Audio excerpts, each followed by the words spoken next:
You are being robbed, right now, as you watch this video. But there's no burglar in a black mask, no broken window, you might not even see it happening. The heist is happening in plain sight. On every supermarket shelf in America, it's silent, it's legal, and it's stealing hundreds of dollars a year from your wallet. This isn't inflation, this is something else, something more deceptive. This is shrinkflation. And today, we're exposing the #1 corporate trick that's making you broker, while they post record-breaking profits. Hey everyone, welcome back. Now raise your hand if this has happened to you. You go to the store, you buy your usual brand of coffee, or your favorite bag of chips. The price looks okay. Maybe it's the same as last time even. You feel like you got a win, but then you get home, you open it, and something feels off. The container is smaller, the bag has more air, the bar of soap doesn't last as long. You've just paid the invisible tax. You didn't vote for it, you didn't get a notice about it, but you're paying for it every single week. So the questions we have to ask are, why is this happening now? Who is truly responsible? And most importantly, how do we stop our hard-earned money from silently vanishing? Stick with me, because the answers might just make you angry. First, let's define our enemy. Shrinkflation is not the same as inflation. Inflation is when your dollar buys less. Shrinkflation is when you get less for your dollar. It's a reduction in the size or quantity of a product, while the price remains the same. It's a hidden price increase, and it's everywhere. Toblerone chocolate. The famous gaps between the triangles got bigger. The bar shrank from 170 grams to 150 grams. Price? Still up. Charmin toilet paper. Mega rolls became Mega Plus rolls, but the sheets per roll dropped from 264 to 244, a 7.6% reduction. Gatorade, the iconic glass bottle replaced by a lighter, thinner plastic one, holding 4 ounces less, same price.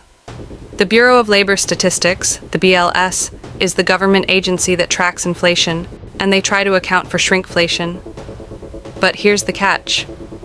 It's nearly impossible to track perfectly. When a company subtly changes the packaging and reduces the net weight by 5%, that might not be immediately caught in the inflation data.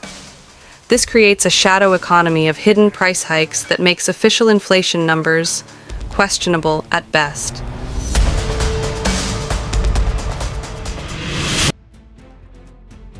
So why now? Why has shrinkflation become corporate America's favorite strategy? The official line, the one you'll hear in every earnings call, is input cost pressures. And it's true. Supply chain issues, commodity prices, and wages did go up. The pandemic created a perfect storm. Companies faced a choice: raise the price and scare you away, or reduce the product size and hope you don't notice. But that's only half the story, maybe even less, because if this was just about surviving, we'd see profits stay flat. But that's not what happened, not even close. Let's look at the data. According to the U.S. Bureau of Economic Analysis, corporate profits soared to a record $2.8 trillion in 2021. And in 2022, they hit another record. And 2023? You guessed it, near record highs. Now let's name names. PepsiCo. In their 2022 fiscal year, while they were shrinking bags of chips and bottles of soda, PepsiCo reported a $9 billion profit. Their CEO even admitted it on an earnings call, saying, and I quote, "In our beverage business, we took a little bit more price than cost, and in our snack business, we took a little bit more cost than price. We raised prices more than our costs went up." This isn't survival. This is opportunism. Mondelez International, the owners of Oreos, Toblerone, Cadbury, their net profit margin in 2023 was over 13%. Kimberly-Clark, the makers of Cottonelle and Huggies, saw their gross profit margin increase. The data from the Federal Reserve Economic Data (FRED) system is clear. Profit margins for many consumer goods companies expanded during the height of inflation. This isn't just passing on costs. This is using a crisis as cover to increase profits and please shareholders. You are the one paying for those stock buybacks. But this isn't just a corporate strategy. It's a betrayal of trust. It has a real human cost. Think about a fixed-income senior citizen on Social Security.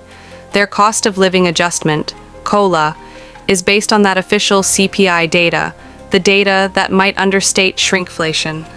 They are literally getting poorer faster than the government can measure. Think about a young family, already stretched thin. That extra $20, $30, $50 a month they're losing to this invisible tax. That's a tank of gas. That's a week's worth of milk. That's the difference between making it and not. It's a silent drain on our financial well-being, and it's designed to be invisible. So what can we do? Do we just accept it?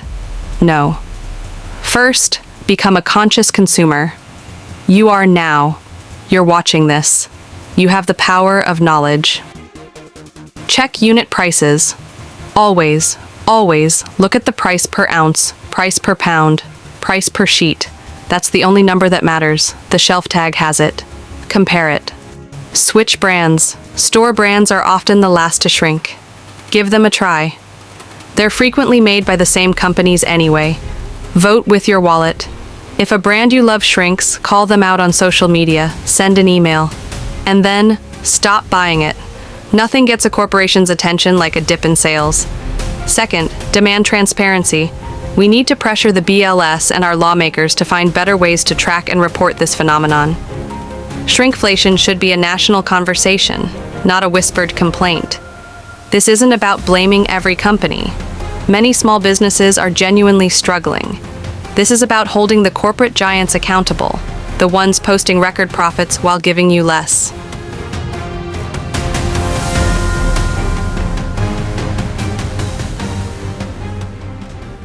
So let's bring it all home. Shrinkflation is more than a pricing strategy. It's a symptom of a deeper problem, a system where shareholder value is consistently prioritized over customer value. It erodes trust, it hides the true cost of living, and it functions exactly like a regressive tax, hitting the most vulnerable among us the hardest.